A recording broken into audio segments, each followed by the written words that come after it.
Hello. Bonjour. Bonjour. Bonjour Jean-Paul Sabaté. Enchanté, très heureux de venir vous voir pour cet entretien un peu magique, un peu avec un concept extraordinaire qui nous questionne. Alors présentez-vous. Je me présente, Jean-Paul Sabaté, ex-spécialiste en automatisme numérique à la direction des études et recherches d'électricité de France et logicien à mes heures. Oui. Très bien. Donc monsieur Jean-Paul Sabaté, merci de cette information et nous aimerions savoir maintenant sur ce concept de la conjecture de Goldbach. Mais avant tout, précisez-nous d'abord ce qu'est qu'une conjecture. Voilà, pour citer Wikipédia, une conjecture, c'est une assertion pour laquelle on ne connaît pas encore de démonstration, mais que l'on croit fortement être vrai en l'absence de contre-exemple. Les docteurs les qualifient de problèmes indécidables.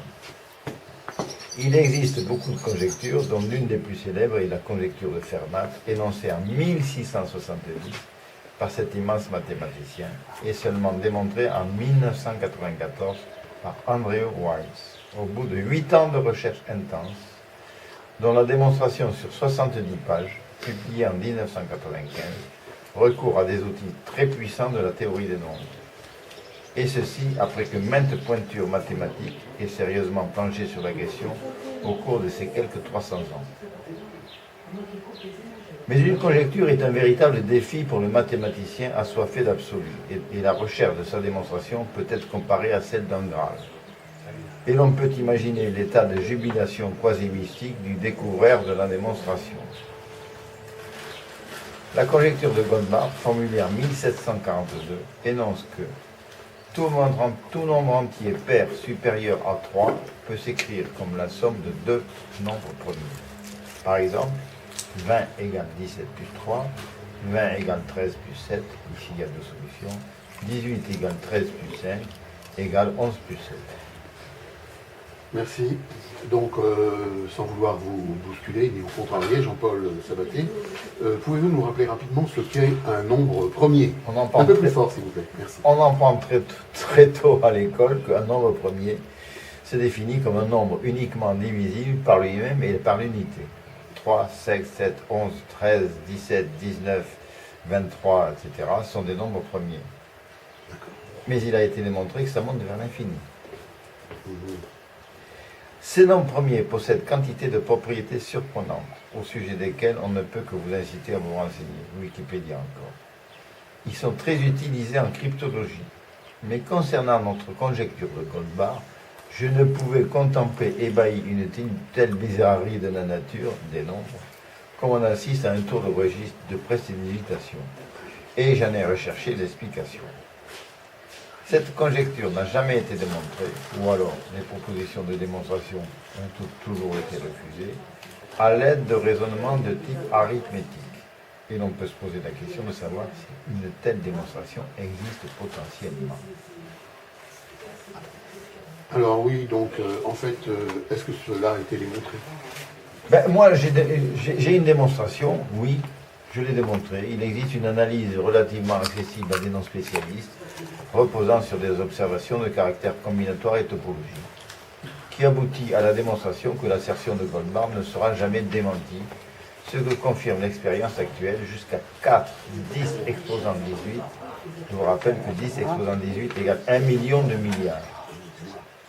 Alors j'appellerai démonstration structurelle ce type de démonstration, car elle repose en fait sur la découverte d'une structure simple dont l'exploitation bien formalisée conduit à la démonstration. Cette analyse ne fait intervenir directement aucune propriété arithmétique des nombres premiers, sauf celles concernant leur distribution sur l'échelle des nombres, densité, écart moyen, etc., qui ont été depuis longtemps établies par la science mathématique à partir de la propriété intrinsèque. Autrement dit, pour procéder à cette analyse structurelle, il suffisait de faire confiance à ces propriétés, résultat d'un important travail préliminaire en amont. L'analyse montre que les solutions à l'assertion de Goldbach s'expriment formellement, s'enchaînent de façon récurrente durant n au rang n plus 1, et que cette relation récurrente ne serait mise en défaut qu'avec une probabilité décroissant de façon géométrique, 1 sur 2 exposants P à chaque pas, P étant le nombre des premiers jusqu'au rang n, décroissant donc très rapidement. Ce qui fait qu'après l'ultime vérification connue, 4, 10 exposant 18 paraît-il, l'assertion serait mise en défaut avec une probabilité encore 2 fois plus petite, etc., etc. On dirait que plus on essaye de la mettre en défaut, moins on a de chances d'y parvenir. Alors, vous pouvez télécharger librement sur ma page perso tous les fichiers informatiques relatant ma démarche. Ok, ça c'est intéressant.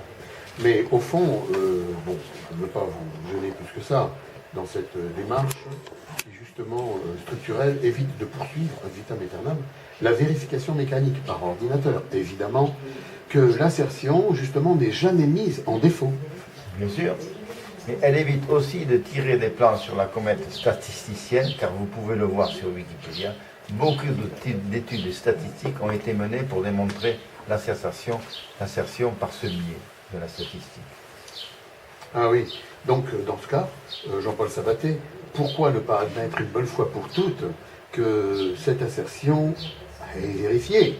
Et même si nos géniaux et talentueux mathématiciens ne sont jamais arrivés à un raisonnement de type arithmétique pour la prouver.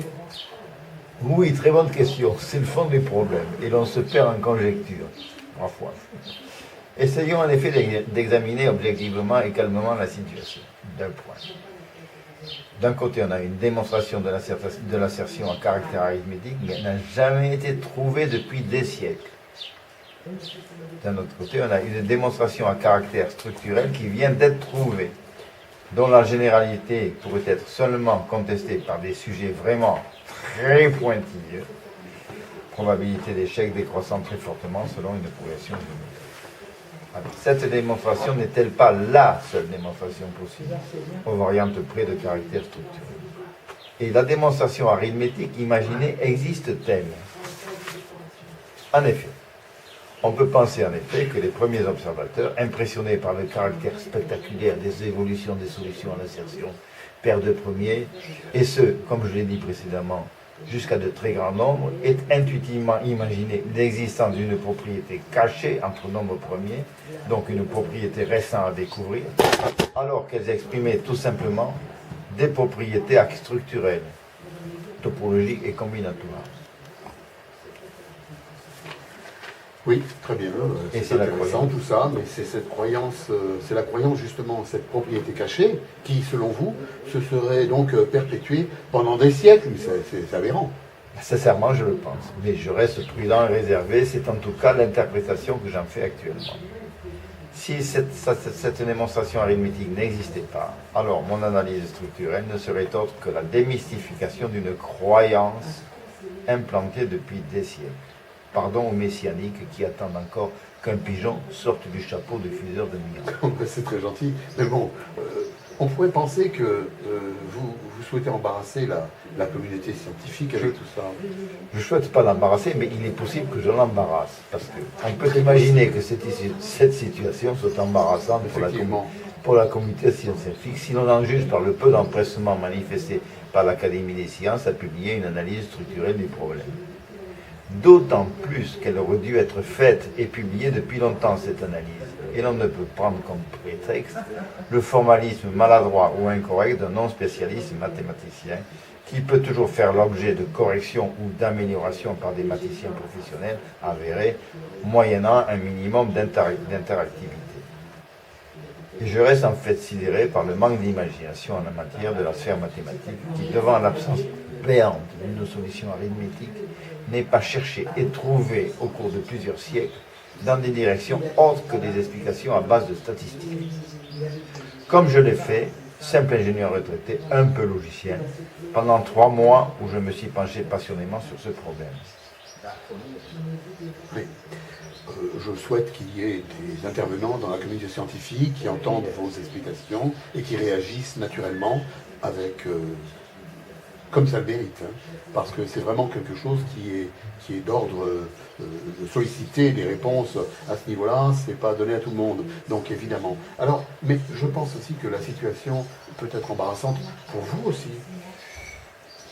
Non? Un peu, mais pas tellement, parce que, en tout cas, je suis sincère, je ne raconte pas de mensonges, et je mets candidement sur le tapis une analyse structurelle parfaitement formalisée et débouchant sur des résultats concrets. Alors j'attends qu'un docteur me jette la première prière et me remette vertement et publiquement à ma place, mais dans le pire des cas, mon travail aura au moins déclenché une saine discussion. C'est clair? De toute façon, devant la carence d'une explication arithmétique, il était intéressant de faire progresser la connaissance au sujet de cette conjecture au moyen de cette publication libre. Dites-moi, Jean-Paul Sabaté, intéressant tout ceci, hein, je l'avoue, mais on pourrait penser aussi que vous éprouvez un malin plaisir, ou un peu comme ça, avec un peu d'ironie, à défaire des croyances comme Don Quichotte, bousculant ses moulins. Je crois bien que oui, parce que lorsque l'occasion se présente de le faire, je ne la loupe pas. Et avant de nous quitter, je ne manquerai pas de vous raconter cette anecdote. Il paraît que je suis le premier, ou l'un des tout premiers au monde, vers 1970, à avoir implanté des fonctions d'automatisme Ah oui, j'en ai entendu parler. séquentielles Oui, oui. dans un ordinateur de contrôle-commande de poste électrique à moyenne tension, EDF. Ici aussi, la découverte d'une structure, celle de l'architecture logicielle la plus adaptée pour accueillir ces fonctions d'automatisme. C'était encore un problème de structure. Dans le cadre de votre activité professionnelle. Très bien. Lors de son pot de départ, mon chef direct déclara devant un aréopage d'ingénieurs en me fixant dans les yeux. Tout le monde disait que c'était impossible, mais un imbécile est arrivé qui ne le savait pas. Et ça a été le plus grand compliment de mon existence. Et pour nous dépayser complètement, allons voir la magnifique Diane Quitton dans À la recherche de Monsieur Goodbar. Voici ma page perso, mon adresse Donc, email. lien direct avec la page perso. À partir de la page perso, vous pouvez télécharger tous les fichiers que vous voulez. Voilà, ceci étant juste un préambule pour voilà, informer et diriger sur le site web. Merci. Ça va mieux comme ça? Merci à vous. Merci. Déchiétant. Merci, Un professionnalisme. Merci. Et il n'est pas sorti de son Merci. rôle encore.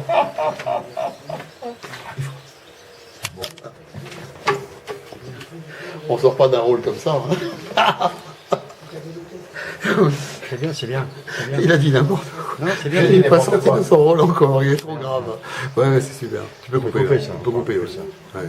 Mais attends, moi je n'ai pas la table pour couper ça. Hein. Non, mais là, ça enregistre, on peut couper. Je le ferai. moi. Coupe, toi. Ouais, tu peux le faire. Ok.